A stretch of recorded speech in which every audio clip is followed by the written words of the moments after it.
బాడీకి కూడా అప్పుడప్పుడు రెస్ట్ ఇవ్వాలి కాబట్టి నో ఆయిల్ బ్రేక్ఫాస్ట్ అయితే వీక్లీ వన్స్ ఆర్ ట్వైస్ అయితే ట్రై చేస్తానండి. సో ఇవాళ అయితే నేను నైట్ అంతా సోక్ చేసుకున్న కాబూలీ చెన్నాని స్టీమర్లో కింద భాగంలో వేసాను. పైన వెజ్జెస్ యాడ్ చేసుకున్నాను. మీకు నచ్చిన వెజ్జెస్ మీరు యాడ్ చేసుకోవచ్చు.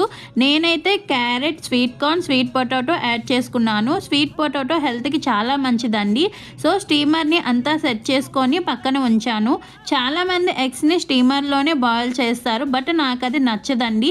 ఎందుకంటే ఎగ్స్ పైన అంతా స్టెరిలైజ్ కాకుండా ఎక్కడెక్కడి నుంచో వస్తుంది కాబట్టి అది స్టీమ్కి దాని మీద ఉన్న డర్ట్ మన ఫుడ్లోకి వస్తుందనే ఉద్దేశంతో నాకైతే సపరేట్గా స్టీమ్ చేసుకోవడం ఇష్టం.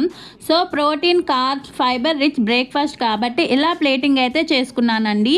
నాకైతే వెజ్జెస్ అన్నీ ఫాస్ట్గానే ఉడికిపోయాయి 5 to 10 minutesలో. బట్ నాకు కాబూలీ చెన్నా 20 to 30 minutes పట్టింది. సో ఇలా మంచిగా ప్లేటింగ్ చేసుకొని ఫ్యామిలీ మొత్తానికి నో ఆయిల్ బ్రేక్ఫాస్ట్ పెట్టాను. మీకు కూడా ఇలాంటి స్టెయిన్లెస్ స్టీల్ కుక్వేర్ కానీ, స్టీమర్స్ కానీ ఇంకేమైనా కావాలి అంటే ద ఇండస్ వ్యాలీ వెబ్సైట్ని విజిట్ చేయండి. ఈ ప్రోడక్ట్ లింక్స్ కావాలంటే లింక్ అని కామెంట్ చేయండి, డైరెక్ట్గా షేర్ చేస్తా. Thank you for watching.